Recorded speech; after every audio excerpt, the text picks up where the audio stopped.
Waliwo bwana bwe tufunanga bubadde mu mikwano ejinywa amafuta, ejinywa ebiragalagala, ejinywa akakoola, ejinywa buli kimu ne tubuleeta wano nenga ko tekabikozesangako. Oba nkagezaako omulundi gumu ne kagamba nti nze sijja kubikozesa. Gwolowooza eno ndowooza yange, gwolowooza abayimbi okwenyigira mu kutamiirukuka, okunywa ebiragala ne bakuba n'essama ne batambula nga bafuuwa empa, tekiva ku ngeri gye babakuzaamu families n'engeri gye ziteeseteesemu abaana baazo. Njagala kijja eri ku family empya kubanga omuntu waba strong, omuntu waba strong ne bwasanga abantu abali strong batya naye olw'ennono gye yakuliramu agamba nze waffe tetubikola wadde babikola. For instance David Sokoji ono y'omu ku baana bange benina wano, cameraman David yakwata ebintu byaffe ebisinga ku kamera. David ne Elijah. David wavaawo okujja wano ku street. Wakozesaawo kunjaga? Yes sir. Emirundi emeka? Tajida sukanga mu 8. Ku street wabeerako bbanga? Myaka 3. Ki ekyakujja kunjaga? Obulamu bwo buba tebutategeerekeka kuba kati sente z'oba ofunamu oba ojja kutandika zikuteekamu ebyo.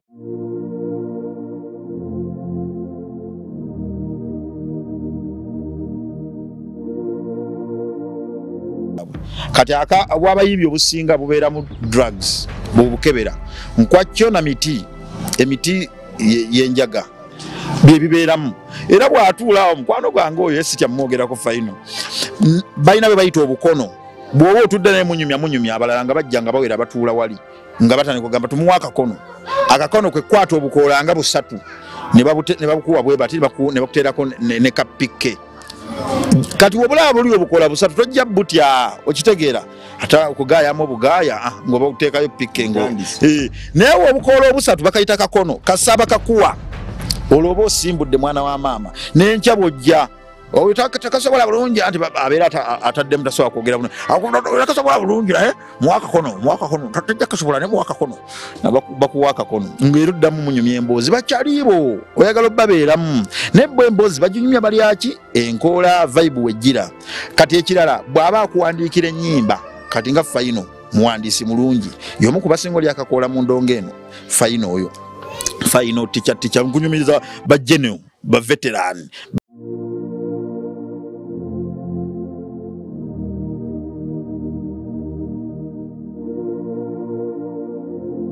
Gospel wobunuza abayimbi ebimu ku bizibu bibalina abayimbi ba gospel kwe kuba nti tebalina na churches we basinziira we basimba churches ziba n'ebyoto we basabira ne basabira abayimbi abo nti ne wabatanajja eno kuyimba munsi ne batanagenda mu studio ewali basacule ewali abanyimba omwenge basooka musabira nga tanagenda gwe bugembo genda mulabanga azze wano naye ng'ekyoto kiri eri kisaba ku church. Kati eri efamily endala gye nkugamba nti bugembe family ya church ekula buli lunaku. Kati family eri ebeera strong beating ene yammwe yakakoola eri family gyavaamu ebeera strong beating ene yammwe. Kati gwe omuyimbi oba omuyimbi ali eyo bw'oba ng'okakasa family gy'olina endala ng'oggyeko ene gy'ogenzemu eri akakoola bw'eba teri strong ekimala bagenda kukutwala kuba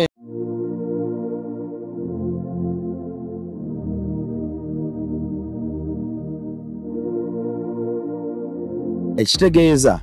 nti ne family eziteekateeka abayimbi obbawo ensi oba abaana b'eggwanga okubayingiza art industry nazo ze zimu ku causes. Yes, kituufu nnyo era ky'ovalaba ekirungi nnyo nti kati shonga zino weeziri ziyambako abazadde abalaba sheeno nga golaba omwana watandise okweyimbyayimbya akulaga ajja kuba muyimbi omu ku buvunaanyizibwa bw'olina kwe kumanya ebikwata ku ndongo eri gy'alaga because abamu tebabimanyi. Jangu noonya metaniki ng'ono muyimbi abadde mu ndongo ebbanga mubuuze naye endongo eno eri eti omwana wange ayagala yingira ndongo kubanga gw'olese omwana agende abyezuulire ebiri mu ndongo gwe ng'omuzadde is your responsibility okumanya omwana gy'alaga biki ebiri n'obimulabula wano n'abeera nga bitegedde such that tayiga nga bagamba you learn by what by doing nti experience agifuna amaze bikola okubitegeera bitegeera amaze biyitamu nedda omanyi kyoba wanabiyitamu tajja wona.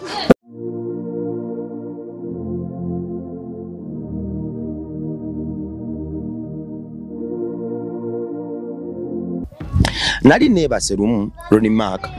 nenfuna okwolesebwa.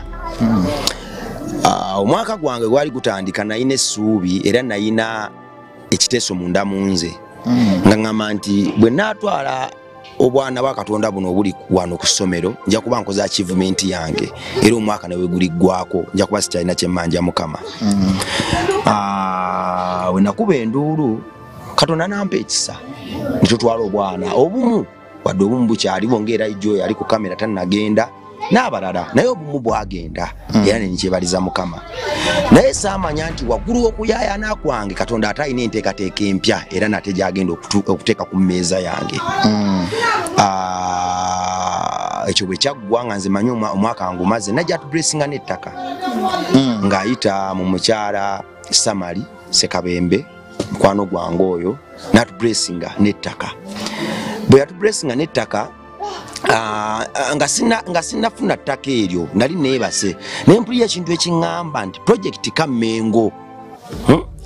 Kamengo naloota ekintu ekyo okumala essaawa nga 5 ekiro kiramba nga ndoota kintu kimu projekiti Kamengo naye nagenda okulaba omukyala nga tusobola kufunayo ku ttaka.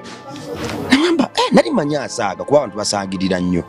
Namwamba tusobola ate naye ntya nga mala ettaka nga lya bbeeyi fe tunafuna tutya ettaka ery'ebbeeyi omuntu ono ali mu kusaaga tanse nosaagira mu bintu bino nagenda okulaga atufune bwe tuti kakati mu kaweefube w'okunoonya okufuna ettaka eryo buloke yantwala Kamengo. Neŋŋamba ekintu kino nakirootako bwe yantwala Kamengo nalaba nga ensi eri njagadde nnyo era nga nfunye okwolesebwa okupya. Netulambula ettaka lyali kuyiika 2 ng'era ayita mu mukyala Samali Sekabembe ettaka eryo tuliyimirira tetutandika olisasula. Bwe twalisasula nenfuna okwolesebwa okulala. Twajja kutya natunuulira omu ku mikwano gyange egikyasinza okuba egy'omuwendo mu ggwanga muno bw'ayimba mazima bw'ayimba ku bukyayokyawa ate bw'ayimba ku kwagala oyagala. Namutunulira ng'agudde eddalu. Yagwa omulundi ogusooka eddalu ne bamutwala mu rehab. Muyimbi bwe bamutwala mu rehab sente za rehab nga nnyingi tazisobola zo nnyingi n'avaayo nga tannakola kitannawona. Olw'okuba yali tannawona tannaba ready yavaayo rehab emubanja ssente ensi emuyeeya ye kennyini tali fiti kwaŋŋanga bintu bipya mu bulamu bye bijjidde ku ddalu n'addamu n'agwa eddalu. Toza kati yakagwa eddalu emirundi emeka? 3. Naye nga so yekka waliwo n'abalala naye nga ate mwe bannamawulire mwogwa mmwe temugaana nkoba teka mu kamera pakati ensi yafuuka ya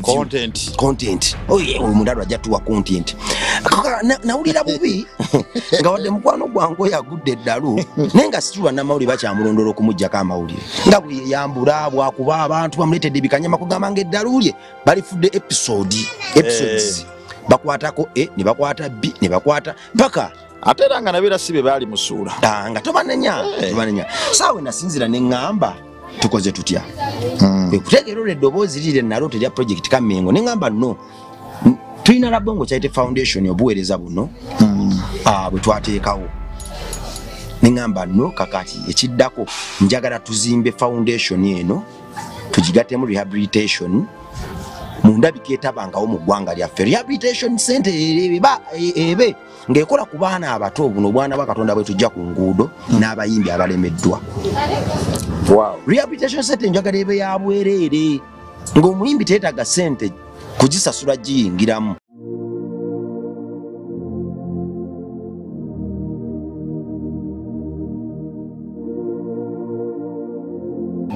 Njagala tukole rehab ng'omuntu bw'ayingiramu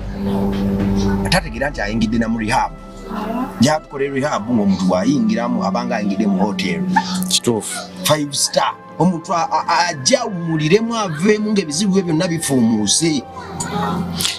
Omanyi rehab ennaku zino zifaanagana nga amasomero ga primary ag'omu kyalo ogamanyi we gabeera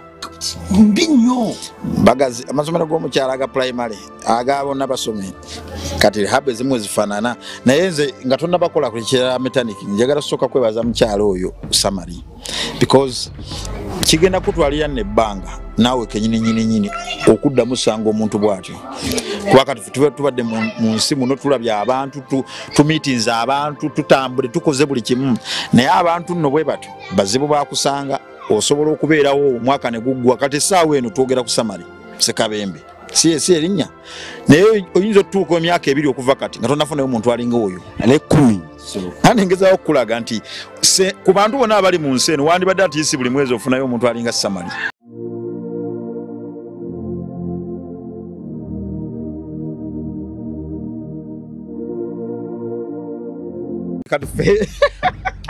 Interview ya leero njiweereza mama Samali Sekabembe, mama Jackie Mirembe nkwagala nnyo, mukyalo Olivia Nanyange,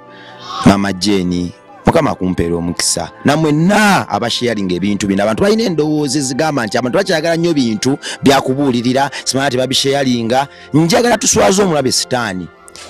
nga tusharinga interview ezisika nga kino eri ensi abaana baffe baziwulire bazimanye. Waki kuswaza mulabe sitaani kuyamba communities zaffe. Asituse abantu bagamba waliwo omuntu omu eyangamba okumpa interview nangamba badde njagala ku interview nga twogera ku kino ngamba nonno nze soogera ku ekyo sikyendi sikimanyi sibugumiriza naye nze njogera ku kino nekino kuba kyemmanyi naga Rabongo abantu bakyagala bintu ebyo byakubabulira bituufu kati abantu bagala bintu byakubabugumiriza simanya kati bakadama be bafuga social media n'abantu bebweru bakoba stress bagala bintu byakubasesa kakati bwe tunaddamu ebyo tebajja kubiraba. Ate ekituufu tunagana okumpa interview ekituufu kisigala kituufu ate n'ekirala kituufu ekibanga kizimba communities kyoba olina osigalako because at the end of the day ffe ekyo kye tuli bazadde bo senga nabo bakukuza bwe batyo senga nawe toliiwo senga tebakkuliza ku bituufu nga biyamba ggwe ne communities zetubeeramu senga tetuliiwo so abantu bangi nnyo tebakyagala kumpa interview bagamba nti atufune content kati njagala tufuneyo obwana obuzina obwana bu comedian awo tujje tubukwate nenga naye abaana bange tubagambire ku eno show basebo ne banyawo mulekeeyo temuzituwa kale mulekeeyo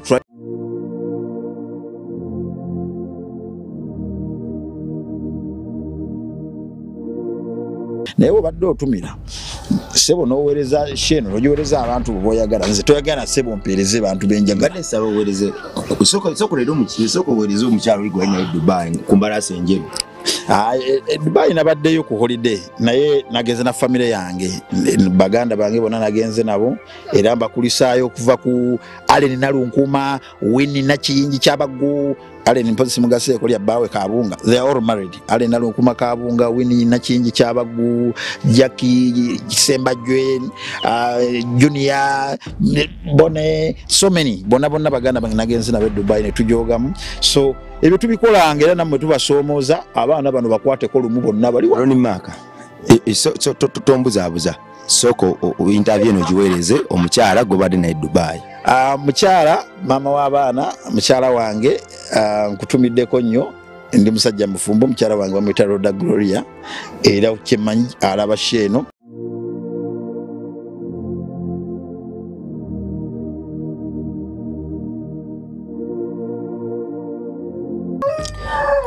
ebitone bya muwendo era okutontoma byemu ku bintu ebikyasinze okuba ebyenkizo mu ggwanga lyaffe ddembe lya mwoyo era nze ndowooza nti eggwanga lyonna litali mu bitone terisobola kugenda mu maaso ebitone bingi nnyo ebiyimizaawo ensi era nno bwebanga bisengeke mu ngeri eyenteefu biwa amagezi agatenkanika abantu b'ensi eyo wadde ngera waggulu w'ebyo ebiseera ebisinga omuntu okuzuula obuwoomi bw'ebyo ebintu ebimuli okumpi oba amazima mu ebyo ebintu ebimuli okumpi alina okusooka n'agendako kkeewala olwo n'akomawo ng'azudde obuwoomi bw'ebyo ebibadde bimwetoolodde tho kyannaku nti wano ewaffe si bwe kiri wadde tugenzeeko ewala ne tutambula tukomyewo era nga si tutona tetuyize mu ebyo ebituli okumpi ensi ennungi ekyenkanidde wano netwongerera ddala ogityoboola n'abayiiya abalungi abatenkanika netwongerera ddala okubalaga nti bisiimuula tebalina kye batugamba nga tuyita mu kikolwa ekyo nno tuzadde embeera ey'akatuubagiro mu bwongo bw'abannabitone b'ensi yaffe abasinga ne bamaliriza nga bali mu mbeera ejjudde obulumi obutenkanika paka bwe basaanawo bangi nnyo betufiiriddwa ku myaka emito ne betukyafiirwa bangi singa tetweddeko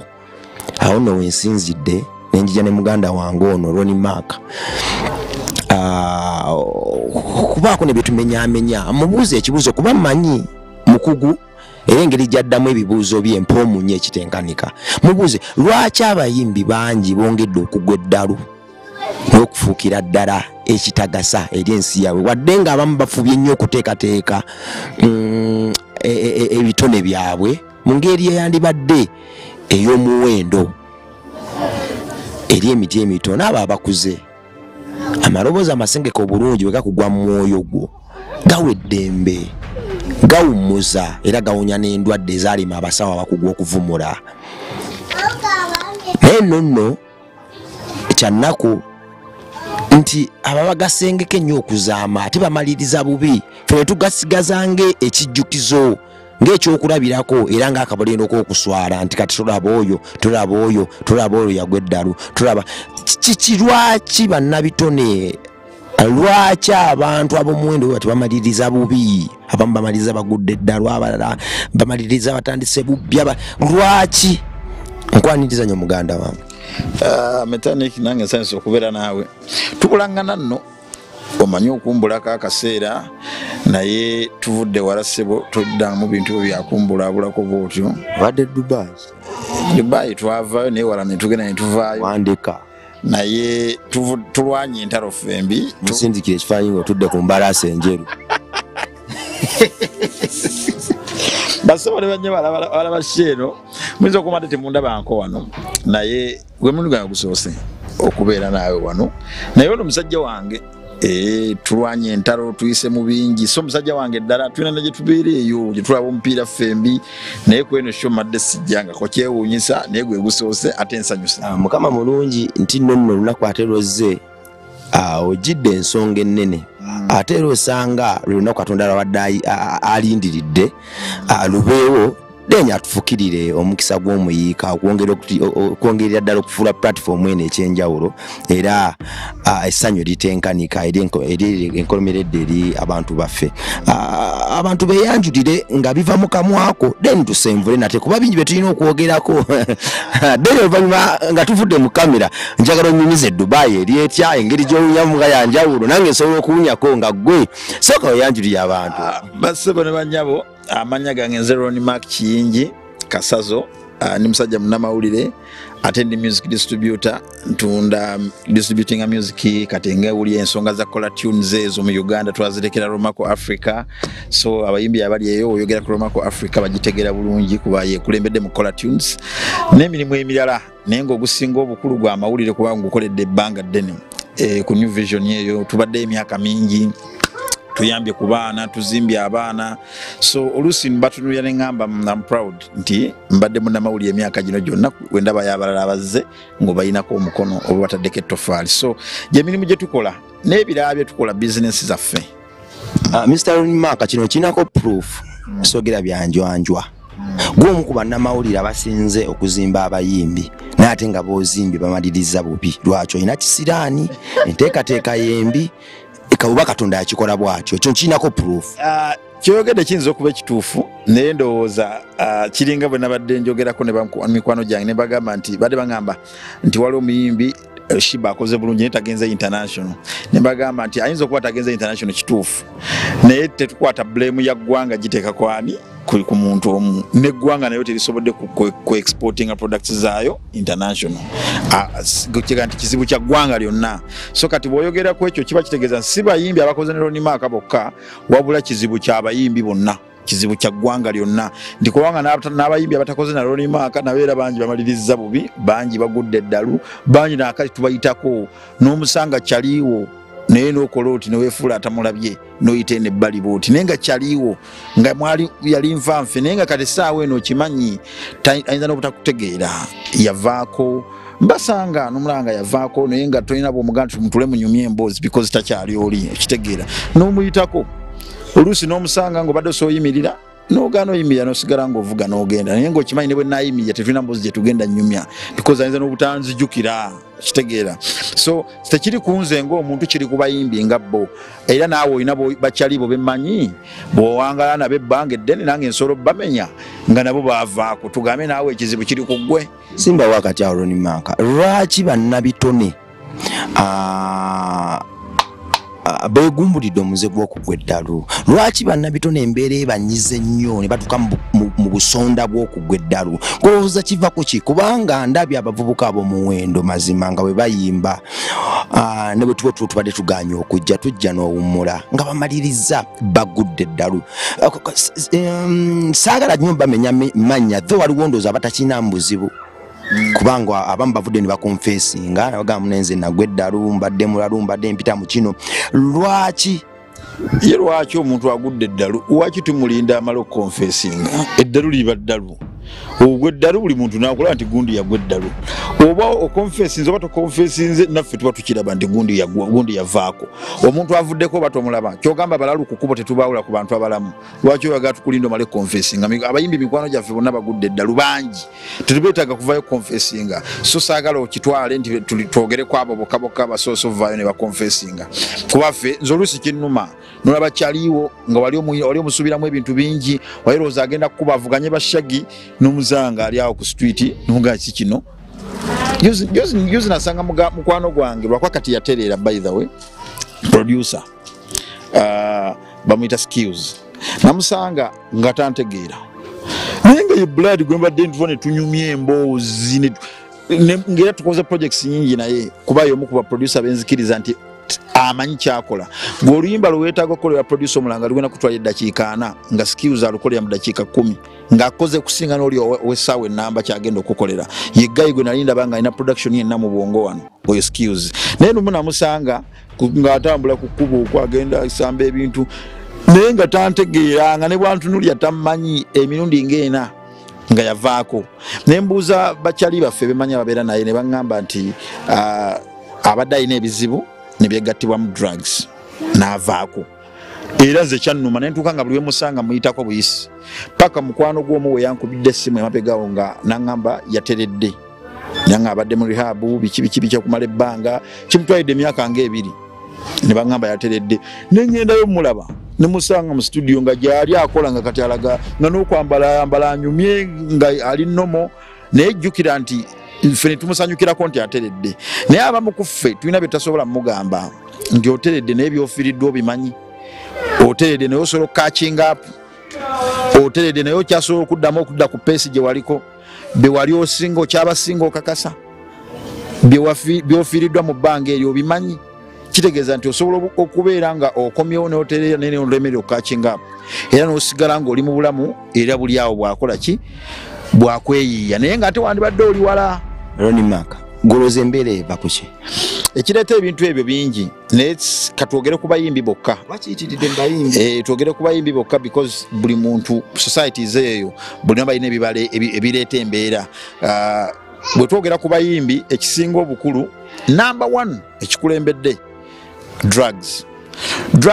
tugitegeeza kuzaabusinga okuziyitiriza okuzikozesa obubi kubanga ojja kwebuuza nti maama enjaga oli bwe yaginywa nga yete yagwa eddalu ate ono n'agwa ono yagiabusinga ono yagiyitiriza ono yagikozesa bubi ono yasussa nga bagamba ekiwomereze bwe kisukka kifuuka biki woyitiriza ekintu kyonooneka so kati kyetuyita okwabusinga drugs kyekikulembedde mu bayimbi tewali kubuuza tewali kwebulankanya tewali kwebuzaabuza tukola n'abayimbi tubabeeramu kyekikulembedde ebirala ebyegattibwako awo bisapootinga kino kati nga frustration nyingi nnyo mu industry abantu bagetinga frustrated batuuka waliwo kye bayita okubeera disappointed mu ndongo nti byewasuubira si byolaba wateekamu kingi kyofuna tekijjamu ekyo kyewateekamu kiri nnyo okusaidia abayimbi abakazi nti abayimbi abakazi bateekamu nnyo n'okusingamu abantu abatulaba bwe balowooza naye batuuka nga alaba it is not worth it kyafunye ng'alaba tekijjamu ekyo kye yateekamu wadde nga gwolaba alyoke that's why abayimbi abamu abagwa eddalu siga nti baba baavu babeeramu abamu nekasente nga balinamu n'emmotoka balinamu n'obusente naye ate nga be bavaako kuba mmwe temukitegeera ddala abayimbi abakazi nti atuuka nga ali frustrated atuuka nga ali mu depression ng'ate ekirala nga ye awulya si mumativu kuba mmwe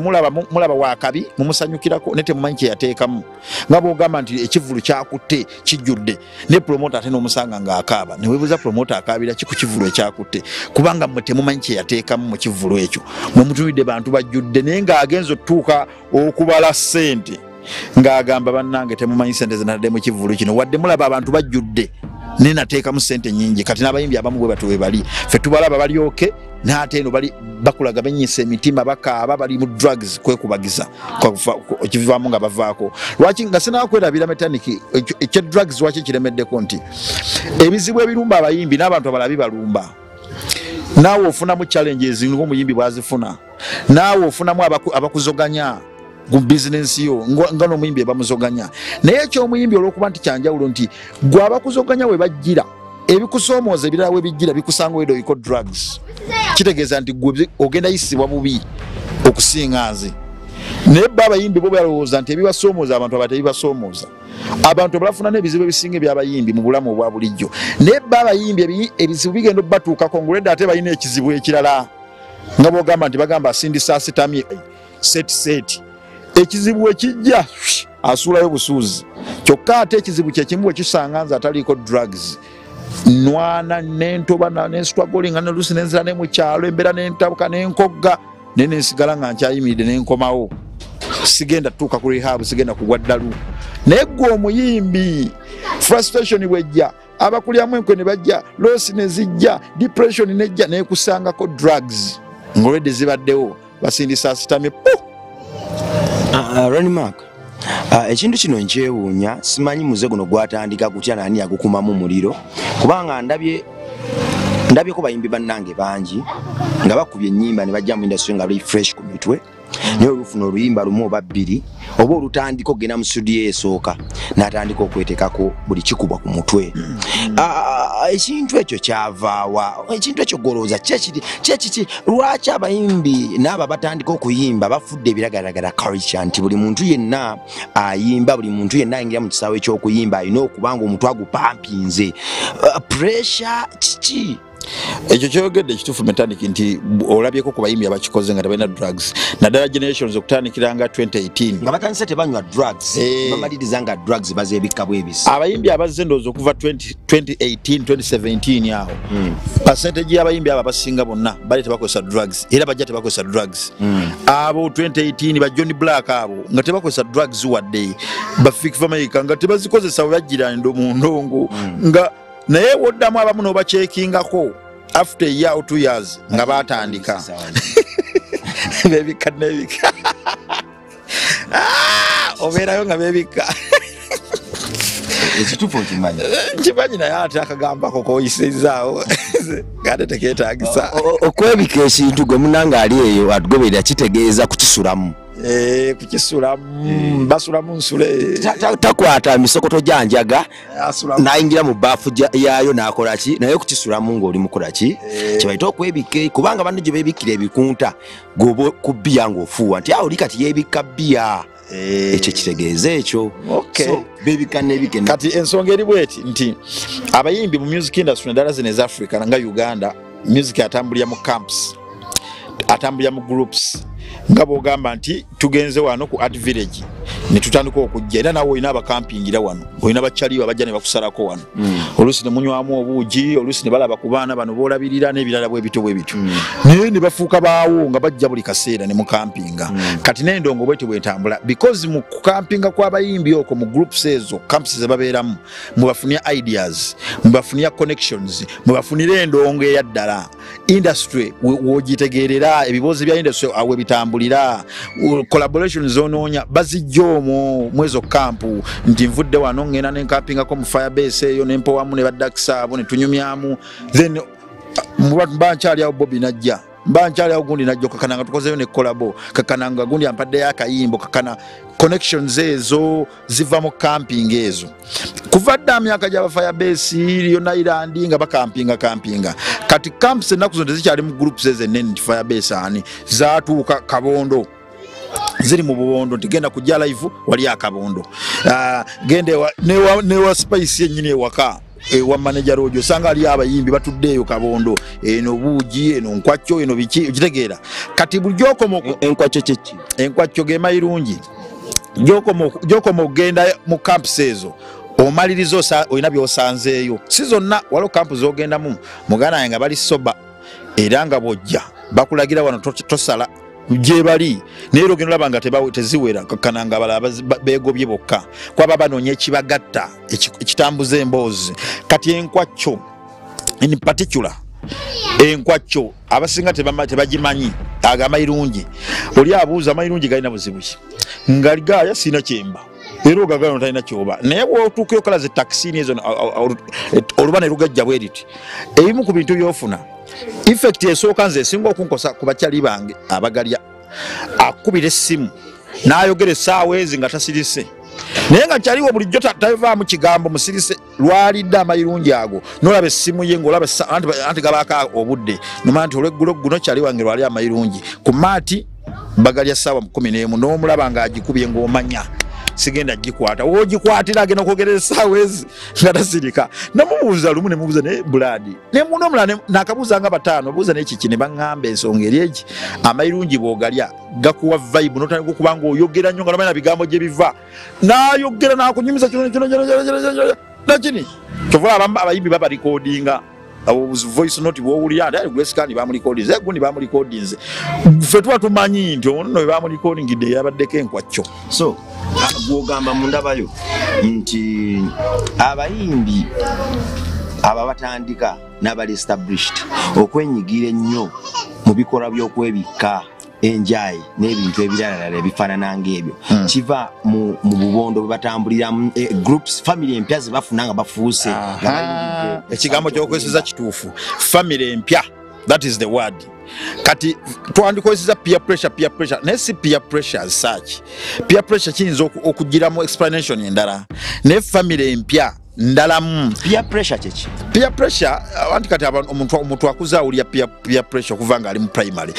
tukyuka nekifuuka kya bulijjo nnyo ng'oli awuliranga motivational speaker ali mu kwogera okitegeera that's why some words always tuzize ebbali nimugamba ekyo omuntu akiwulidde nnyo ne bwokye nimugamba tajja kukitegeera tuleeteyo ku bigambo ebipya by'anaategeera kati ng'ekigambo nga family empya gye wafuna munnange mikwano empya gye wafuna kati family empya eyo balina ebintu bye bakola nga naawe olaba tokyabajyamu nibanako kutekawo ne mukwano gwange amuyita final yaleeta n'ekintu kyenkwacyo festival oyo final mu 2018 2019 tumuga tuteeke enkwacyo festival cricket of bali bategese Rolex festival ebyo ebiseera naga naffe tuteekayo enkwacyo festival oyo final era jjukira wembozi we yatandikirawo nti final bw'otuula naye najja wano abya n'akasawo ke era obusaaba basinga bamubulaba abayimbi batambula nabo kabeera wano abalaba babuteeka mu ssente abalaba bateeka mu masimu gaabwe kati bw'abayimbi obusinga bubeera mu drugs bw'obukebera nkwacyo na emiti yenjaga bye bibeeramu era bw'atuulaawo mukwano gwange oyo esitya mumwogerako fayino balina be bayita obukono bw'oba otudde naye munyumya abalala nga bajja nga bawera batuula wali nga batandika kugamba tumuwa akakono kwe kwata obukoola nga busatu ne babukuwa bwe bati ne bakuteerako ne kapike kati wobulaba buli obukoola busatu tojja butya okitegeera ata okugaayamu obugaaya ng'oba okuteekayo pike naye obukoola obusatu bakayita kakono kasaba kakuwa olwo oba osimbudde mwana wa maama n'enkya bw'ojja takasobola bulungi anti abeera ataddemu tasobola kwogera takasobola bulungi muwakakono tajja kasobola ne muwakakono bakuwa akakono ng'era oddamu munyumya emboozi bakyaliibo oyagala obbabeeramu naye bwe emboozi baginyumya balyaki enkoola vibe wejjira kati ekirala bw'aba akuwandiikira ennyimba kati nga fayino muwandiisi mulungi y'omu ku basinga oli akakoola mu ndongo eno fayino oyo fayino tica nkunyumiriza bajenero veterani mukakoola fayino batica abo kati fayino abaana akuwandikira olimba akuyita ku studio nokyaliwa nga simulako nga ali akakoola Allah lwoli mugamba akuwandikira olimba lakwagwezeza ozewandikira lwoli mugamba akuwandikira oluyimba akugajana ku studio naye ku studio yinza omusanga yatuuse dda nga kyakataddeyo nga takisini ewera kati nakugamba lindako takisini ewere nyingire mu studio lwaki wafunira ebigambo nagamba akakola kaleeta ebigambo lwafunira ebigambo lwafunira vibe nayingira studio faino nga aliko akakola akuwa lyrics nawe n'omugamba n'enkyakaliye naye bw'omusanga takalina ayinza obutakuwa lyrics zoyagala kati abasinga bamumanyi bamugamba leka ali akakola kuba ajja kumpa lyrics ki ezakabi ajja kumpa oluyimba olulungi nga muyingira mu studio ng'asooka era avoicinga takisini mweri bw'alaba emulemesezza oluusi n'agiteeka ebbali n'avoicinga n'agizaayo takisini kana akagundi ke bakola mu ttama kati kyeggezaho kugamba nti kati bw'obanga obadde muyimbi ng'oyaga fayina akuwandikira oluyimba n'omusanga nagalindako mmala okulya akakola tuyingire mu studio kati n'enkya bw'oddayo bw'oti ogenda otutuuka nga naawe omulinda olina okunyumya emboozi naye okakala nga naye akuwaddeyo akakono otandise ye famire empya gye mbadde gamba Mr. Ronnie Maka eyo ndowoozayo ng'omuntu byendabyeeko ebyolabyeko kakati Pastor Bugembe omumanyi muyimbi w'amaanyi oba si w'amaanyi nze nno nze omu ku bantu abakkiriza nti musime temuli muyimbi w'amaanyi na munafu kubanga omuntu wasiiga oluyimba lwe ne luwulirwa nga lunyuma aba ayolesezza amaanyi agatenkanye okuluteekawo tetwawula fe abasiizi b'ebifaananyi abasiizi b'ebigambo tetwawula yawula mu basiizi bannaffe era nze nsuubira nti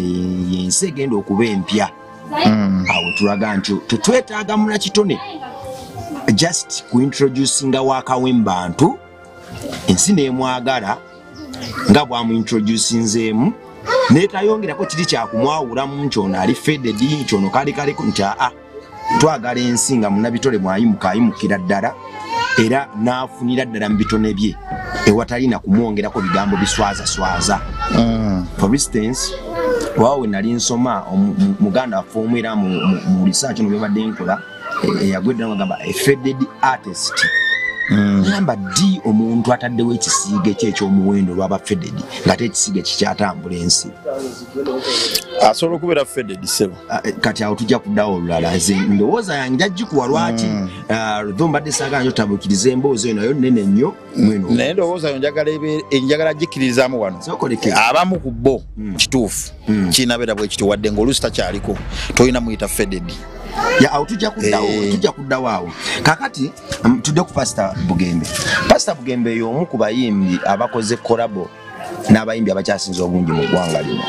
ate y'omu ku mikwano gy'abantu nga takalya mbadde nzira ku kiri ekigamba nti abamu bw'agenda mu famire empya n'atulakoko n'abayimbi b'omentioninze awo n'atulako ne Rabongo n'atulakoko nani ne Ronnie Maka ne bakalya naye ayiga okukalya tulabye Pastor Bugembe ng'ayimba n'abayimbi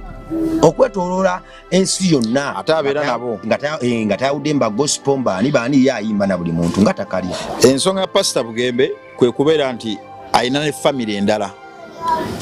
simanyi oba nkitegeeze kuba waliwo abayimbi ba gospel abakalya bemmanyi nga nenjaga baginywa nga bayimbi ba gospel mbamanyi naye nabeera kyekiri ekibatawaanya famire empya gye yafuna yagenda kukola video nayingira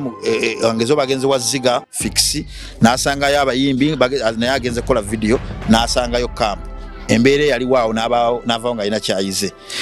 kati ekyabugembe kiri bwe kiti alina naye famire endala mbadde saaganya okumentioninga nnyo mannya g'abantu naye ka mu mentioning kuba musajja mulyo wa myoyo Bugembe nti Bugembe bwajjene ewa metaniki oba eri gye gambe ku famire empya eri akakoola famire eyo empya gw'ogirabye nti y'amaanyi naye Bugembe in particular gwe twogerako naye alina famire endala yeeriwa ye church that is another family abayimbi ne baddamu eno anti eyo famire tebagirina Bugembe gy'alina kati eyo famire Bugembe gy'alina gospel muyimbirawa gospel obunuza abayimbi ebimu ku bizibu balina abayimbi ba gospel kwe kuba nti balina na churches we basinziira we basimba church ziba n'ebyoto we basabira ne basabira abayimbi abo nti ne wabata najjeno kuyimba munsi ne batana genda mu studio ewali basacule ewali abanyiba omwenge basooka musabira nga tanagenda Bugembe ogenda mulabanga zze wano naye ng'ekyoto kiri eri kisaba ku church kati eri family endala gye nkugamba nti Bugembe family ya church ekula buli lunaku kati family eri ebeera strong beating ene yammwe yakakoola eri family gyavaamu ebeera strong beating ene yammwe kati gwe omuyimbi oba omuyimbi ali eyo bw'obanga okakasa family gy'olina endala ng'ogyeko ne gy'ogenzemu eri akakoola bw'eba teri strong ekimala bagenda kukutwala kuba eno baba basika neno basika kati bugembe ensonga lwaki eno famire ey'akakoola n'enjaga tennamusika kubanga eri famire gy'alina eya chachi eri strong ate ekula buli lunaku chachi yekula buli lunaku aba omumwoyo akula buli lunaku famire ya chachi ekula kati eba emusabira ate naye eba emuwa ebirooto emuwa visions eri avuddeyo alina byagoba twagala zimbano chachi twagala etuukewo twagala obulira enjiri egindi ye pulaani zazze nazo gwe toyinza mubiza mu kakoola g'obeera ofuuse wiiki kati abayimbi bali bw'oba tonnaba kujja mu kampu ya muyimbi ono gye bali akakoola gye banywa enjaga nga tonnagendayo weebuuze ninayo foose endala ensika ekiŋŋaano kalya kiri strong ekiŋŋaano okunywa enjaga kiri strong walina obeerawo ekikusika ekirala bw'oba owulira nga tokirina togendayo kiri kigenda kusinza amaanyi. Mr. Ronnie Maka mukawaayirawo kennyini we njagala okusinziira era mbeeko n'enteekateeka gye nteeka mu matuugo wano gw'otudde bayitawo ku Rabongo Charity Foundation tukuŋŋaanyizawo obwana bwa Katonda n'abantu ensi bemenyeemenye ne balaga nti si ba muwendo tubateekako omuwendo omupya ku bulamu bwabwe ntebawa n'essuubi eppya naye mu prosesi y'okufuna obwana bwa Katonda obwo n'abantu ba Katonda obuntu bujja ku street mu nsi engefuugefu ennyo street eyo nsi nzibu nnyo nsi ndala nnyo eyawukana nnyo n'ensi eno mwe tuli waliwo obwana bwe tufuna nga bubadde mu mikwano eginywa amafuta eginywa ebiragalalagala eginywa akakoola eginywa buli kimu ne tubuleeta wano naye nga ko tekabikozesangako oba nkagezaako omulundi gumu ne kagamba nti nze sijja kubikozesa gw'olowooza eno ndowooza yange gw'olowooza abayimbi okwenyigira mu kutamiirukuka okunywa ebiragala ne bakuba n'essama ne batambula nga bafuuwa empa tekiva ku ngeri gye babakuzaamu famire zino engeri gye ziteeseteesemu abaana baazo njagala kijja eri ku famire empya kubanga omuntu bw'aba strong omuntu bw'aba strong ne bw'asanga abantu abali strong batya naye olw'ennono gye yakuliramu agamba nze waffe tetubikola wadde babikola for instance David Sokojji ono y'omu ku baana bange benina wano cameraman David yakwata ebintu byaffe ebisinga ku kamera David ne Elijah David wavaawo okujja wano ku street wakozesaawo kunjaga yes sir emirundi emeka egitasukanga mu munaana ku street wabeerako bbanga myaka 3 ki ekyakujja ku njaga obulamu bwo buba tebutategeerekeka kuba kati sente z'oba ofunamu oba ojja kutandika zikuteekamu ebyo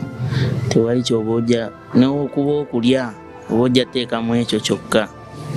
Okay webale nnyo kakati ne buddayo kakati mpisa omwana oyo nga njagala abeeko nekyakola ki asuula mu matu gwabe ye victim yagamba ku street yaliko emyaka emeka yakozesa ku njaga emirundi nga 9 n'alaba nti bino ebintu wetulaga tugenda kufa n'agivaako ku myaka kubanga yajja wano nga alina emyaka 9 ndowooza myaka 13 12 weyajja wano nga alina emyaka 12 ku myaka gya 12 yagaa nti nedda nze siri muyaga sigenda kukozesa bintu bino kiki ekigaana abayimbi okuba n'ennono eyo mu bulamu bwabwe nze ndowooza ngeri gye babakuzaamu kubanga kati oyo omwana oyo yajja kugamba nti lwakuba ndowooza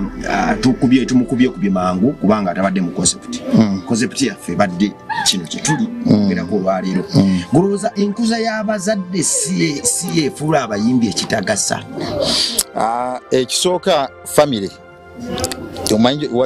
oyogedde kiri kigambo kya famire empya nekinkwata nti famire eri gyotandikiddeko woyogera enkula y'abazadde famire omwana mwava era bangi nnyo mu nsi naffe tubalina bakyali baffe ne mu ndongo mwebalinga kyebali leero ne mu ndongo kiva ku famire ze baavaamu kati nga bye baakula bamugamba byamanyi ewaabwe byamanyi nti byebituufu because families zetukuliramu zina kyezitugamba kyezitusomesezza muzadde wo kyakusomeseza metaniki gwe kyoba omanyi nti kyekituufu maama wo taata wo kyeyagamba ng'okula gwe kyomanyi nti kyekituufu kati ezo family yo yakusibira ntanda ki bwe wali okula bakulaga kiki ekituufu kati ffe abazadde baffe oluusi abamu tebabitulaga ebyo ebintu abamu tebabagamba nako nti in future mugenda sanga kino nekino netokolanga ekintu bwe kine bwe kiti kati omwana yakula mu family bweto nga akimanyi bakimulabula dda ne bwajja eno mu ndongo muganda wange tolina kyomugamba abalala bazadde baabwe babalabanga bayingira ebidongo nga basajja bagezigezi bamama bakazi bagezigezi namuyita namutuuza namugamba etandikyo etandise okuyimba naye kino tokikolanga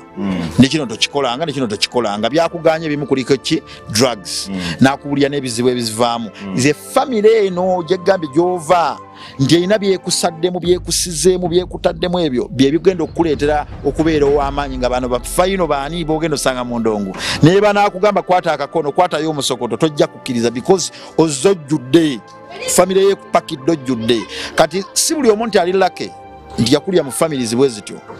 kati abayimbi abamu tebabadde lake abamu bakulidde ku street abalala tebabaddeeko mu communities ezo zirimu bantu boogera bigambo by'amagezi gye bali waliwo omuntu ajja nayogera naawe nakulaga future nakulaga nti senga osigala booti ne booti notava ku mulamwa osotuuka wali ne wano ne wano naye ng'ate olaba buli wonywa enjaga ova ku mulamwa buli wonywa enjaga ogenda omala ennaku bbiri nga tomanyi kigenda maaso wanywedde watuvuddeko ebyaga ekuyisiza bino olina okukola bagobye ku mulimu biri gunafuje tokyategeera oba oggola abantu omukazi omukubi wamugobye n'ebirala ebyo bitugamba naye naate ekirooto kyembadde ngoba kigenda kufa naye ekireeta kyani yakikuwa kyekuli tuddayo wali family yekuwa direction yekulaga ekirooto yekulaga kyolina otutuukako senga oba tufunye mukisa ogwo nojja mu ndongo endongo eba egenda kwekwatira yekweweera ebirooto ebyayo yekulaga tolina byogoba mwana wamaama jasinywa muti genda weebake ezuuku kalya ekyokulya yendongo ekulaze Mr. Ronnie Mark ekitegeeza nti ne family eziteekateeka abayimbi obbawa ensi oba abaana b'eggwanga okubayingiza art industry nazo ze zimu ku causes. Yes, kituufu nnyo era kyova olaba ekirungi nnyo nti kati shonga zino weeziri ziyambako abazadde abalaba sheeno nga golaba omwana watandise okweyimbyayimbya akulaga ajja kuba muyimbi omu ku buvunaanyizibwa bw'olina kwe kumanya ebikwata ku ndongo eri gy'alaga because abamu tebabimanyi jangu noonya metaniki ng'ono muyimbi abadde mu ndongo ebbanga mubuuze naye endongo eno eri eti omwana wange ayagala yingira ndongo kubanga gwolese omwana agende abyezuulire ebiri mu ndongo gwe ng'omuzadde it is your responsibility okumanya omwana gy'alaga biki ebiri n'obimulabula wano n'abeera nga bitegedde such that tayiga nga bagamba you learn by what by doing nti experience agifuna amaze bikola okubitegeera bitegeera amaze biyitamu nedda omanyi kyoba wanabiyitamu tajja wona omanyi kyoba wanabiyitamu bijja mutwalira ddala sitegeeza ni mugambirewo kati abeere ng'akimanyi kati nga balaba bamaama we bakola ku baana baabwe abawala about ebya sexy kufuna embuto babibagambirawo ng'obudde bukyayi nti omulenzi oyo okola bwala ogenda kukola kino bw'ofuna olubuto ogenda kubeera ng'oli omuwala wo ku kyalo yalemeddwe ossoma gwolaba oyo abonaabona abazadde babikolanga omwana n'akula ng'akimanyi nti bwe ngenda n'abalenzi bano ngenda banga oli omuwala yalema okusoma ku kyalo abonaabona sigenda genda n'abalenzi kati abazadde nga olaba omwana atandise okweyimbyayimba ayagala yingira ndongo ndimugambirewo lwaki olutalo lw'okumalawo ebiragalalagala mu ndongo lukyali lunene naye ate gwe olina saving omwana wo kubanga si bonna nti bali ebiragalaga gwe kennyini ompaddeko n'amannya agamu ga pasita bugembe tebabikozesa wetegeera kitegeeza olina saving omwana wo naye aleme kukononeka na biragalagala omwana wo aleme tuuka mu rihabu une mukwano gwange lwayita omu ow'amaanyi ayogerwako yabadde adde mu rihabu yakavaayo ndowooza n'omwezi tegunnawera omukola lwayita abasinga mu ggwanga Uganda wano yakavaayo n'omwezi tegunnawera naye ng'ate wenkukulaga waaka gwalina otya n'okutya okitegeera nti famire zonna zonna yandibadde eri ku ye yandibadde ayamba famire yandibadde alina ali ku level eyamba n'abajjajjabe bonna bonna kika kiramba ku level kwabadde ali okitegeera kyegamba kati omaze emyezi oli mu rihabu ani alabirira abaana bo okitegeera kyegamba so byebedde gamba nti family buvunaanyizibwa bwammwe mwabala basheeno mumanye ebikwata ku ndongo kubanga ebyokukyusa drugs okuzimala mu ndongo zino shonga zino zibitandiseeko n'omulimu mugukyali munene negwe olina saving abaana bo so babuulirirewo nti ogenda mu ndongo naye wali kino nekino nekino tokola kino tokola kiri tokola kino gwe n'omunnanga mpuliriza era ngoberera art industry tekyewalika mu nsi yonna ye industry ekyasinze amaanyi kati edda fwe twayingiriranga okuyimba twelwanangako fekka era zaabanga mpaka mpitirivu ng'amanyi nti omuntu yenna ali mu art w'ekika kyonna aba afuuse muyaayo okuzannya emizannyo okuwandiika emizannyo okuyimba okuwandiika ennyimba n'abaatunganga ku byalo ebyo babajerega nti oyo mutunzi wa kyalaani maama we yakyasinza obwavu mutunzi wa kaalaani.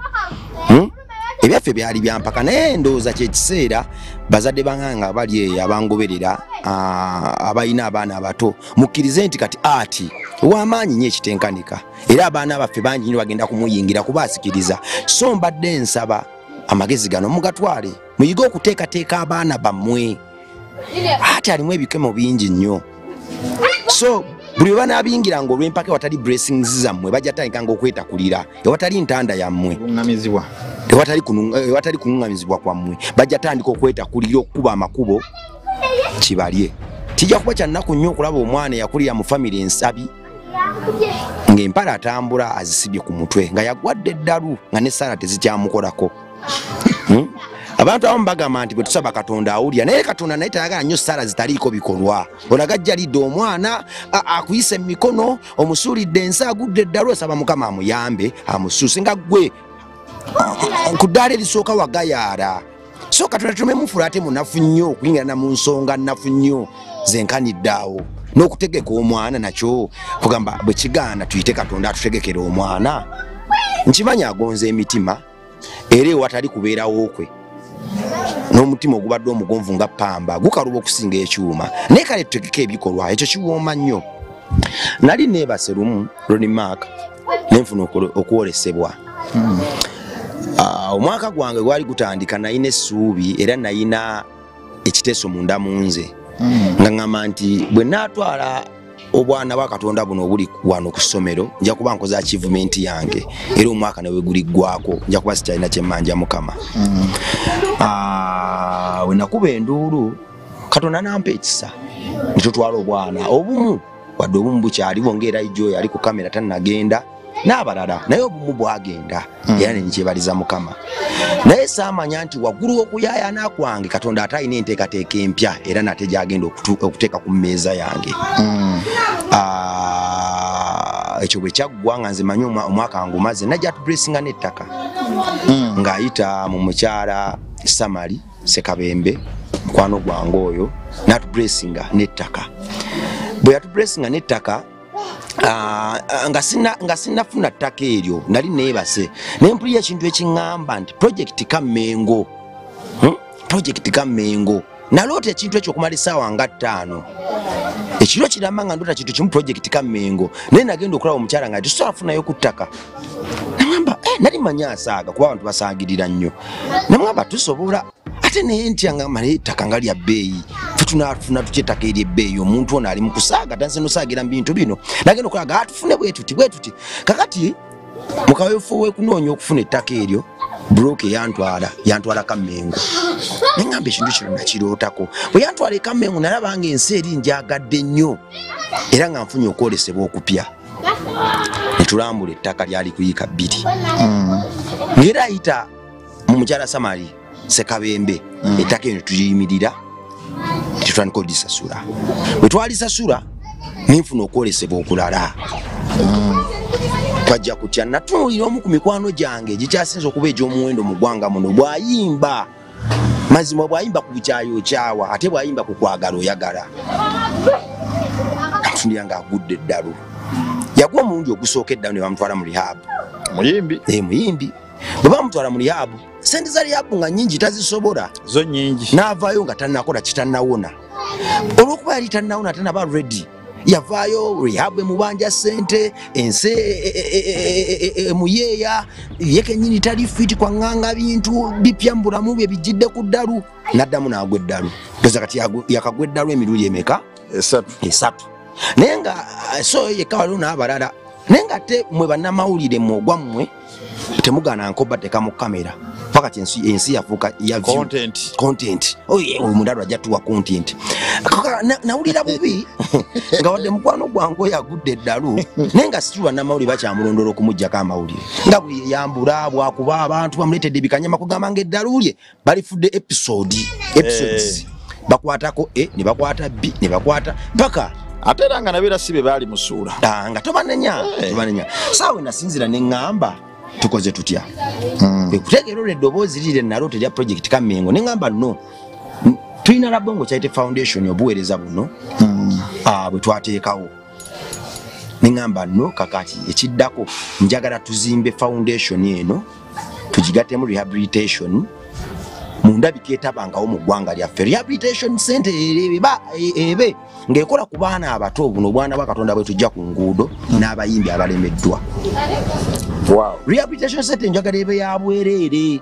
ng'omuyimbi teetaaga ssente kugisasula giyingiramu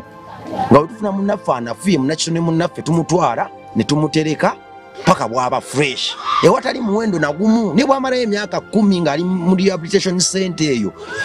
abenga talina pressure ya byakulya pressure simaya bamanja nawuli anti rehabilitation nakusasula emitwalo 10 oba 2 n'okusukka oyina ogula amadagalo oyina okukola kino ndaba nga kiri waasi nnyo kati ŋŋamba kankozesa omukisa guno ogwayita mu ngalo za mukwano gwaffe omulungi Samali Sekabembe tutandike ekintu kino ettaka lyali ya foundation kubanga era n'okufuna ekirowoozo ekirala nagula omupiira wano bwe twagula omupiira gwaffe nagula emitwalo gyange 6 nga ndiyala naye nga abaana bali baŋŋamba papa batugoba kasaawe ffe tetulina mupiira ne ŋŋamba kangula mupiira gwange nagenda eno nfuna akasente kali nengula omupiira baba bakagusambamu ennaku 2 bakukuba mu kikomera ky'omuntu n'aguwamba ne ŋŋamba twetaaga ettaka eddene awo kwe kulota project Kamengo bwe nakiroota omuntu najja ng'alinga omuwendule era Katonda akolera mu bantu n'agamba nti njagala tufuna ettaka bwe twafuna ettaka ne tufuna n'ebikolesebwa okuddako kati tulina okukola rehab njagala tukole rehab ng'omuntu bw'ayingiramu tategeera nti ayingidde na mu rehab njagala tukole rehab ng'omuntu bw'ayingiramu abanga ayingidde mu hotel kituufu 5 star omuntu ajja awummuliremu aveemu ng'ebizibu bye byonna bifuumuuse. Omanyi rehab ennaku zino zifanagana nga amasomero ga primary ag'omu kyalo ogamanyi we gabeera mbi nnyo bagazi amasomero g'omu kyalo aga primary aga bonna basomye kati rehab ezimu zifaanana naye nze nga tonnabakola ku kirala mechanic njagala kusooka kwebaza mukyalo oyo Samali because kigenda kutwalira n'ebbanga naawe kenyini okuddamu sanga omuntu bw'atyo kuba kati tubadde mu nsi muno tulabye abantu tumiitinze abantu tutambule tukoze buli kimu naye abantu nno bwe batyo bazibu bakusanga osobola okubeerawo omwaka ne guggwa kati essaawa eno twogera ku Samali Sekabembe si erinnya naye oyinza okutuuka emyaka 2 okuva kati nga tonnafunayo omuntu alinga oyo ne 10 andi ngezawo okulaga nti ku bantu bonna abali mu nsi eno wandibadde ati si buli mwezi ofunayo omuntu alinga Samali naye n'omuntu ali half of Samali togenda mufuna kisobola okutwalira emyaka n'ogaana nno by the way emyaka 10 sinnafunayo omuntu gwenyinza tteeka mu minzaani yemu na Samali okitegeera mu bulamu bwo bwonna so kyovola banze abantu nga bwe bati ofunayo akadde n'omugamba nti njagala kukwebaza weebali abamu ku ffe tuba tumanyi nti ekyo kyokoze si kitono ate era abantu abo oluusi ne baba balivudde mu bulamu bw'ensi eno mu myaka eyo maaso kuba tutuuka ffenna ne tuvaawo be bazitwa basinga okunnuma be mbanjagala onnoonya ennyo bafamire zaabwe abaana baabwe kumanya bali kuki kuba baba bakola ebintu ebiri unforgettable era twasazeewo ekizimbe kye tusoose situla mu foundation eyo tusoose situla rehab rooms za rehab 2 tusoose situla bisulo bya foundation tusoose situla rooms za rehab 2 nene nnyo self contained kugamba njagala tujja kulambula tulabe twasalawo kuzituuma linnya lye lwaki omukyalo oyo kumwogera ku kamera kyampa nnyo obuzibu be bantu abataagala kuboogera abantu ab'omuwendo bwe bati baganze tonjogera mu kamera siri wa kamera kyantwalira ebbanga okumukonvinsi nga ne mugana naye kakati obujulizi buno waaki obutuga lwaki abantu baleka obawe ebbeetu n'omwaganya okulowooza nti balina kuddukira mu bazungu okubayamba lwaki tetukozesako n'amannya gaffe agaawano okulaga bannaffe nti waliwo ne bannayuganda abasobola okuyimirira ku lwa bannayuganda bannaabwe abatali selfish nangamba munayinze saako njogera siri wa kamera mugamba no mami mbadde nsaba oleke njiri eno kugituga leka etambule naye omukyalo oyo Samali ayinza okuba waba ali wano ayinza okuba atambuddeko mu nsi ezimu because fe abantu baffe wano abagagga be tulina mu ggwanga ekizibu kyabwe ekisinga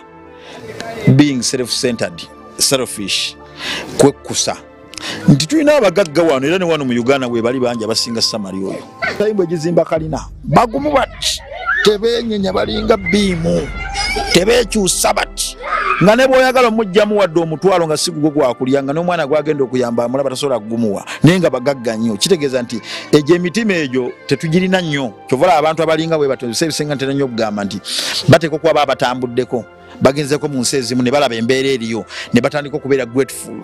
olwekyo kyebali ne babeera grateful eri Katonda ne bagamba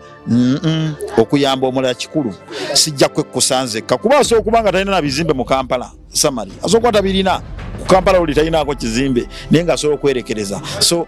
era nze kyovala ngambye nga sinakola kirala nsagala kwebaza mukyalo oyo weebale nnyabo omulimu ogwo omulungi era tukusaba tokujanga okwo tumanyi binyinyo byogenda osanga ebikudiscouraging okuyamba binyinyo bayinza n'okukugamba kuba ennaku zino ensi etambulira ku bigambo omuntu asobola omusanga n'amugamba metaniki oyo mu binnyo metaniki oyo ali bwati ne bwati kuba byebyo ebintu ebisinga sitaani byakozesa okumalamu abantu emitima egiyamba oba egikola ebikolwa ebirungi bigambo ensigo nasaako omusumba alina erinnya lye yayogera omuzimu oba yaguyita linnya ki ogwo okutambuza olugambo ne gusiga obukyayi kati yemu ku ngeri eyonoona emirimu ennaku zino buba bukyayi n'abooluganda n'amaka agaawukana bigambo so naye biba bimutuuseko tumusaba maama waleme kubaawo kyonna kikujja ku kooza eno ne waba si metaniki ne waba muntu mulala yenna gw'osazeewo okuyamba ffe tukugamba eno kozi togivaako kuba kijja twala ebbanga nkigamba ggwe kijja kutwalira emyaka nga twabye muntu nga alinga Samali era nnyabo weebale nnyo ekira neebaza metaniki gwe okusalawo okulowooza ku bayimbi twakolako show ku TV ne muganda wange James Roper jepi edda ku Deutoko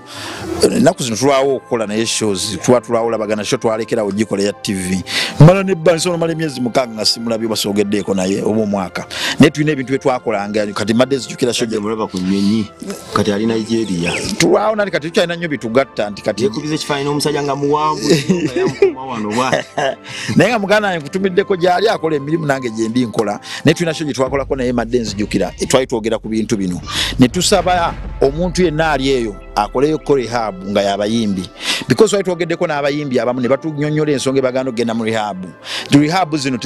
teziketalinga ba celebrities zo zitwala abantu bonna nti balukale abange yagenze mu ddwaliro lya gavumenti ery'obwereere abange yagenze ekiruddu okitegera kyeggamba nti kati omuyimbi agenda otutuuka wali nga talina kintu kyonna kimulaga nti you can be here, you deserve to be here, you are welcome here nga serebu because serebu ayingira mu kitundu walina obeerawo ebintu ebiraga nti celebrities welcome here nga balaba hotels zibeerawo n'ebintu ebyo nti kati oyaga VIP titegeeza celebrity ali welcome here oyagala kino kati oyingira mu rehab ng'olinga yangidde mu ssomero lya primary ery'omu kyalo eryabonna basome nga tewalina mbeera yonna eraga nti celebrity ali welcome here kyokka ogenda otutuukayo nga ne ssente ze bakusaba zimpitirivu kyokka ate ng'ebizibu by'abayimbi ssente kyekimu ku byo kubanga omuyimbi agenda n'afuna obuzibu obwenkanidde awo naye ng'ate yabadde maama yabadde taata yabadde buli kimu kati n'abanga mu rehab natandika kubeererayo banja agenda okuva mu rehab nga bamubanja obukadde 20 kati ate naddamu buto n'agwa eddalu nga 20 talina wagajja okuswazibwa ataddamu buto ku bwa ddalu lyeyongera lyekubisamu bwekubisa mukyala Samali mukama kumpeera omukisa weebale nnyo era tojjangu era n'abayimbi abanajja mu rehab eyo tubadde tubasaba obategeeze ku mukyalo oyo lwaki nti at least kino kye tukola nabo basobola okukyongerayo nsenga Samali abeera appreciated n'atandika okufiiringa nga nennyini awulira asiimibwa ekimala n'abantu abalala balinga Samali basobola nabo okutandika okukola ebyo Samali byakola senga abeera appreciated bulungi because senga metaniki oyisibwa bubi bwe mba badde ngenda okukola ekyo kyokola nange ntyo kikola bwe mba ndaba gundi yakola kino yafuna ki gundi yakola kino abayimbi batandika mwogerera ng'ate yabakolera ne rehab okitegeera naye senga omuyimbi abeera alaga nti asiimye musiimu eri metaniki eri foundation eri Samali n'omuntu omulala ayagala okukola kyokola gamba nange nja kufuna amaanyi agakikola kubanga nakyagalako dda naye nga ndaba abantu tebalina mitima gikola ki gisiima so tugamba n'abayimbi boogeno leeta bategere kwani abadde akuyambako okukola ebintu bino otegera kyegamba ekirala kye mbadde nkusaba kiri kyogambye ekya treatment ya celebrity kyekisinga obukulu ku bayimbi rehab bazigenzeemu naye tezibawa feel tezibawa gundi ya celebrity eyo kufiringa nti the celebrities are welcome in this place tekizibawa kuba zo zibatwalanga babulijjo twala eri kusiva bakusula eddalu yitawo genda bakuba ekiiso kyo tebayisa nga celebrity aba ayagala jje asigale n'eddalu lye n'obwazzolo bwe ng'asigale ng'omulaba nga celebrity tomuswaza ayagala jje abeere mu rihabu aveeyo nga teri ategedde nti azze mu rihabu awone. Kakati Ronnie Maka lwaki gundi eyo teba ya lunaku lwala kuba nayo ndaba ate etandise okumpoomera ya rihabu tuddeyo wali. Conclusion yaffe ku lwaki abayimbi beegumbulidde omuze gukozesa ebiragalalagala n'okugwa eddalu tugikonkludinze nga tujja mu famire nga tugikonkludinze nga tukiteeka ku famire empya zibasanga music industry. Famire gyavuddemu ne famire empya yamukuza mu ndongo waliyo famire y'endongo gyeri naye famire y'endongo eno erina byekozesa ekozesa drugs tetugenda kijjawo kati. Famire y'endongo enkwacyo ye menu nkwacyo njaga walagi biri kumulya biri ku table bye basoko kusavinga akayingira mu famire ene y'endongo kati gobojjanga bale toyina kakugana kubikozesa oba ogenda bikozesa kitegeeza nti famire gyovaamu erina okubanga ekuteeseteese nti you are ready for this new family, you are ready for the industry. So tukube goma ngedda mu family ezivaamu abayimbi wakezo ezireta abayimbi zalwamu mama ne taata abayimbi gye bazaalibwa tubagamba basebo ne bannyabo abayimbi eno gye mubaleeta waliyo menu yaayo bajja jjirya we mubanga temubateeseteese omwana abeere ng'akimanyi nti eno famire nga walaba Abanyarwanda bajja kugamba ffe tetulya byennyanja ne bw'ava eri ewaabwe e Rwanda najja wano n'omufumbira ebyennyanja yatagenda birya because family javaamu mulagamba tetulya byennyanja because of this and that. Ne bwana jje Uganda era no bimufumbira simanyi oba ali okwanye ku baana Abanyarwanda oba tubireke ebyo tubyogerako kojja ofuse kojja otandise ebintu byebyo ne kati ffe interview ya leero njiweereza mama Samali Sekabembe, mama Jackie Mirembe nkwagala nnyo, mukyalo Olivia Nanyange, mama Jenny mukama kumpeera omukisa namwe abasharing ebintu bino abantu balina endowooza ezigamba nti abantu bakyagala nnyo bintu byakubuulirira simanya tebabisharinga njagala tuswaza omulabe sitaani nga tusharinga interview ezisika nga kino eri ensi abaana baffe baziwulire bazimanye. Waki kuswaza mulabe sitaani kuyamba communities zaffe asituse abantu bagamba waliwo omuntu omu yangamba okumpa interview nangamba badde njagala ko interview nga twogera ku kino ngamba nonno nze soogera ku ekyo sikyendi sikimanyi sibugumiriza naye nze njogera ku kino nekino kuba kyemmalina ga Rabongo abantu bakyagala bintu ebyo byakubabulira bituufu kati abantu bagala bintu byakubabugumiriza simanya kati bakadama be bafuga social media n'abantu bebweru bakoba stress bagala bintu byakubasesa kakati bwe tunaddamu ebyo tebajja kubiraba ate ekituufu tunagana okumpa interview ekituufu kisigala kituufu ate n'ekirala kituufu ekibanga kizimba communities kyoba olina osigalako because at the end of the day ffe ekyo kye tuli bazadde bo senga nabo bakukuza bwe batyo senga nawe toliiwo senga tebakkuliza ku bituufu nga biyamba gwe ne communities zetubeeramu senga tetuliiwo so abantu bangi nnyo tebakyagala kumpa interview bagamba nti atufune content kati njagala tufuneyo obwana obuzina obwana bukomediani awo tujje tubukwate nenga naye abaana bange tubagambire ku eno show basebo ne banyawo mulekeeyo temuzituwa kale mulekeeyo tulabe tutafe tulabe tunaafa mulekeeyo ne interviews zamu kuba ate ekigo ensonga eri bweti twagala ebintu ebizimba communities kati show ngeno oba YouTube ngeno ngezze ng'ereeta ezimba communities ate wakigolooza buli shay nakubanga esuula busuuzi waki oyagala nti buli interviewer ya musamizi ani agambye waliyo YouTube channel zali z'abasamize gyeziri abakiriza mu kukuza abantu mu ngeri entuufu abakiriza mu Katonda abakiriza mu nnono entuufu gye bali waki oyagala buli muntu akolenga gwe bw'oyagala oyo muntu ayinza okujjako omanyi tuli mu mbeera ng'omuntu akukako kukola kyayagala naye nga tomanyi kikyakkiriza asobola okuba nga alina kyakkiriza ng'era ne kyakkiriza alina kyapromotinga otegeka kyegamba nga obeera nekyaliwo kangeze ng'oba musiyazi gwe tubayinza mumanya naye yalina byagenda okukola gwe ng'omanya nti alina kyaweereza alina kyapromotinga so tusigale ku bintu ebituufu ebiyamba communities naye obadde otumira sebo noweereza sheno nojowereza abantu boyagala nze toyagala sebo mpereze bantu benjagala sabo oweereze soko lero mukiye soko oweereze omukyalo ligwanya Dubai kumbalasa enjeru Dubai nabaddeyo ku holiday naye nagenze na family yange baganda bange bonna nagenze nabo era mbakulisaayo okuva ku Allen Nalunkuma Winnie Nakiyingi Kyabago Allen mpozi mugase ko lya bawe kabunga they are all married Allen alokuma kabunga Winnie Nakingi Kyabagu Jackie Sembajwe Junior Bone so many bonna baganda banginagenzi na Dubai ne tujogamu so ebyo tubikolanga era namwe tubasoomoza abaana bano bakwate ko lumu bonna bali Ronnie Maka so tombuzabuza soko interview no jiwereze omukyala gobade na Dubai mukyala mama w'abaana mukyala wange nkutumiddeko nnyo ndi musajja mufumbo mukyala wange bamuyita Roda Gloria era ukimanyi alaba sheno era mutumiddeko nnyo kati ekyo mukyala kiwedde leka ntumira abantu bange abalala omuntu gwenjagala tumira twali twogera wano ku interview eno ebyokuyamba abantu ne rehab ina benabaddeko ne bakyaliba musajja wange bamuyita Yiga twabadde naye oba omumanyi oliko omumanyi kuba nawe oli mu bintu bya foundation bigo wa coherent bamumanya abantu twabadde naye nga tuzunga naye eyo naye yali nnyo mu byakuyamba baana ebya reproduction